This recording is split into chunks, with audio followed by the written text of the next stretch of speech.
harka fuunii ordoftoota Fuwaad Show jalatti argamtan nageenyi kiyyaa kabajaaf jaalala bakka jirtan maratti isin bira haa ga'u jecha warri haaraa dhuftan subscribe godhachuun dagatinaa ishee ol jettu kanarra kaa'achuun dagatinaa oduu waraanii fi kanneen bashannansiisoo ta'an akka yeroodhaan isin bira gahaleef jechuudha.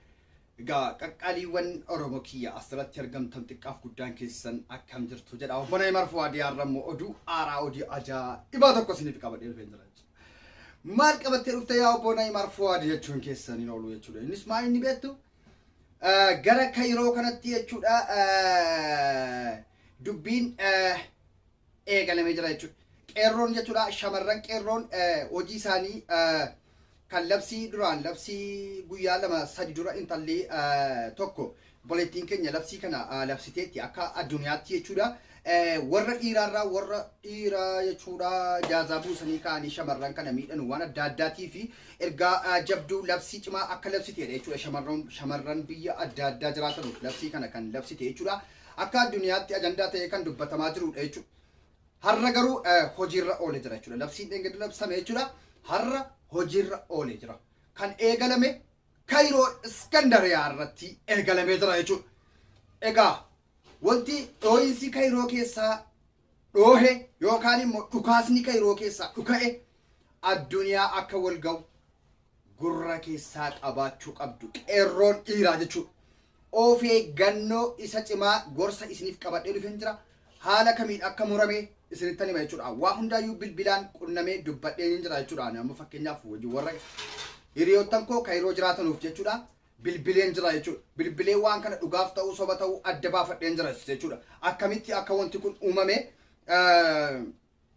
waa hundaayyuu bilbilaan gaafadheetiin jira jechuudha. Har'a eda halkan jechuudha. Gaa obboleessi keenya tokko otoo haadha mana hojiitii qabu ishee kan biraa ijaazaa buufachuudhaan haala hin beekamneen jechuudha. Gocha sukkaneessaa jechuudha labsii dheengadda bahee dhageessaniitu labsii intaloon keenya tokko labsite jechuudha. Irraa hamuramu cidhaan ijoollee irraa ciramuu qabaa waan akkasii labsitee baate jechuudha. Labsii sana naaf ta'ee jira jechuudha. Labsii hatattamaa ture. Hatattama har'a garuu hojiirra oolee jira jechuudha. Yoom hojiirra oolee eda halkan sa'aatii torbarraa jechuudha. Labsiin kun ifaan ifatti hojiirra oolee akka jirudha jechuudha kan nuti har'a hubanne jechuudha. Egaa shamarran dhaamsa isinii qaba. Shamarran biyya adda addaa jirtan marti keessanuyyuu kana booda dhiirri tokko hogguunni ijaazaa bu'ii isiniin jedhe dhaqaa. Yeroo ni isin sobee kakatee ansiifan du'aanii kaan si daddaa sin fuudha maal jedhee yakkan isin jedhu dhaqaa. Deemaatii anis waan kana dubbadheetin ture jechuudha duraan. Maalin jedhe akka hirraa murtanu labsii intaloon dheengadda baaftee itti gaafatamaa fi dura bu'aa Kaayiroo keessatti argamu jechuudha. Obbo Mubaarik Musammaa jechuudha. Har'a akka miidiyaaf ibsa kennanitti jechuudha. Gurbaan suni muramee irraa hin baanedha jechuudha. Wantichi bakkaan geesse hanga qixxeessaa qofa akka murteedha jechuudha. Wanta kana miidiyaatti kan nu gabaasan jechuudha. Obbo Mubaarik Musammaa itti gaafatamaan dhimma shamarranii jechuudha. Obbo Mubaarik Musammaa akka miidiyaa Obbo Naayimariif ibsa kennanitti jechuudha. Waan kana murtee bakkaan hin geenye halkan edaarraa gocha uumame gocha sukkaneessaadha jechuudha. Magaalaa Kaayiroo keessatti kan argame jechuudha. Edaa halkan jechuudha. Akkas jechuudhaan miidiyaa keenyatti ibsa nuu kennaniiru. Obbo Mubaarik Musammaa jechuudha. Itti gaafatamaan dhimma dubartii jechuudha. Dhimma shamarranii jechuudha. Akkuma sana har'a egaa shamarran anis duraan dubbataan ture jechuudha waan kana. Labsii mucayyoon dheengadda baafte sanarratti hundi keessanuyyuu hirmaachuu qabdu. Yeroo inni jaazaa isin bu'ee yeroo inni jaazaa bu'aa isiniin jedhe millaacii jechuudha yookaan immoo billaa ishee xiqqoo jechuudha ishee shunkurtiin muramtu sana jechuudha. Maaliif billaa haaraa yoo ta'e si'aan muree irraa kuta jechuudha. Hin ta'u sun maal gochuu qabdu isin immoo billaa doomaa jechuudha isa shunkurtiidhaan murtanu mana madaamiitti jechuudha. Isa borsaa keessa kaa'achuun dirqama jechuudha. Borsaa keessa kaa'atte jettu akka inni jechuudha dafeen cinnetti jechuudha.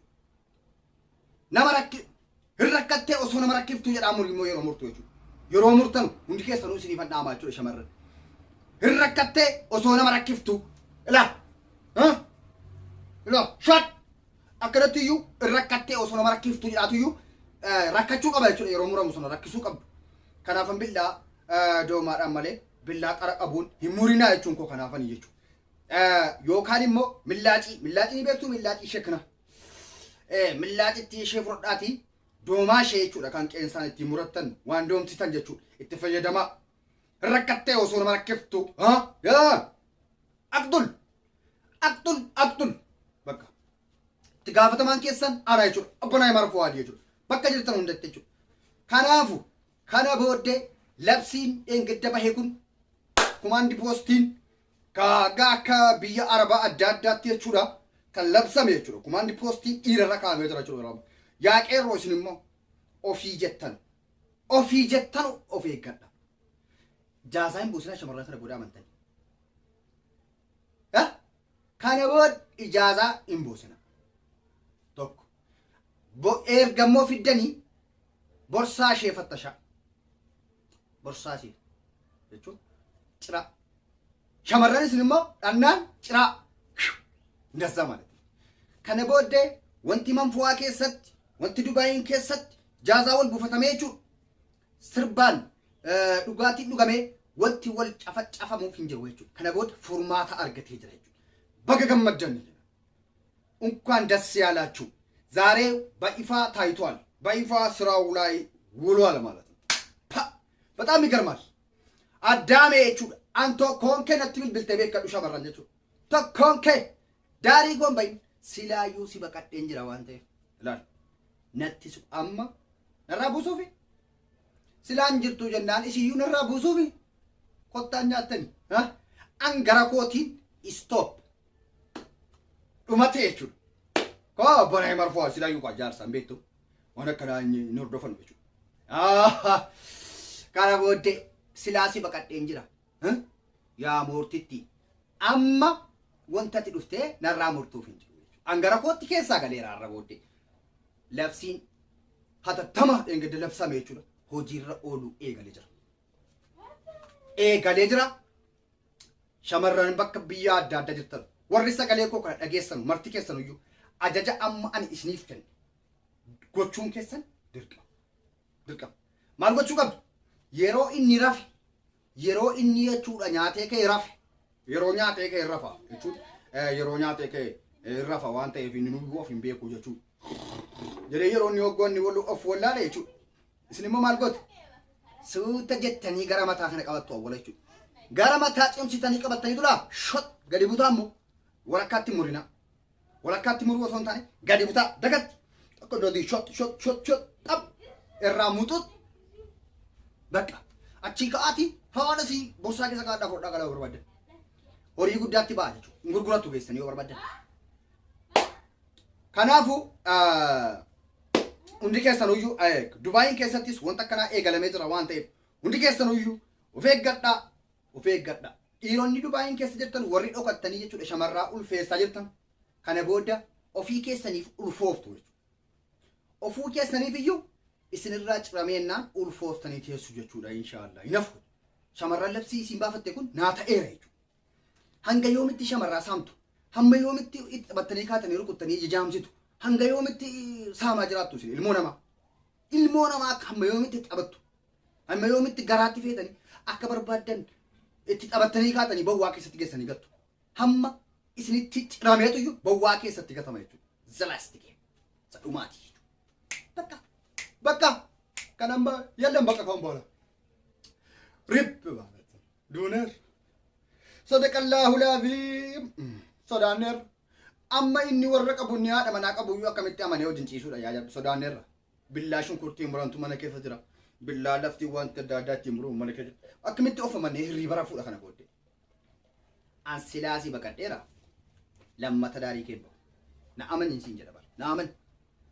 Halkan irraa of amantanii warri dhiiraa. Shamarran mana keessa jirti taanaan amantanii rafinaa isinii dhaameera kun immoo. An garuu akka keessan garaan jabaadhu jechuudha. An akka keessan garaan jabaadhu jechuudha. Dhaamsa isiniif handhaama of eeggannoo cimaa jechuudha. Warri dhiiraa of eeggadhaa yaa biyya. Dubbiin hammaatee jira jechuudha. Kunoo halkan edaa jechuudha. Kaayiroo keessatti galgalarraa sa'aatii torbarratti jechuudha. Galaafatamuunsaa tokko jechuudha. Garuu citee ittiin baaneedha. Karaa itti afeereedha. garuu kana booda expired ta'eera jechuudha. Expired ta'eera hojjechuu hin danda'u. Bakka ምንም አይችልም ማለት ነው. በቃን ስራ ማንሳት ነው. ቃን ስራ jechuun dabootti waaman jechuudha. Kana booda sadaqallahu laazim jechuudha. Sadaqallahu laazim. Wal biraa galleerra jechuudha.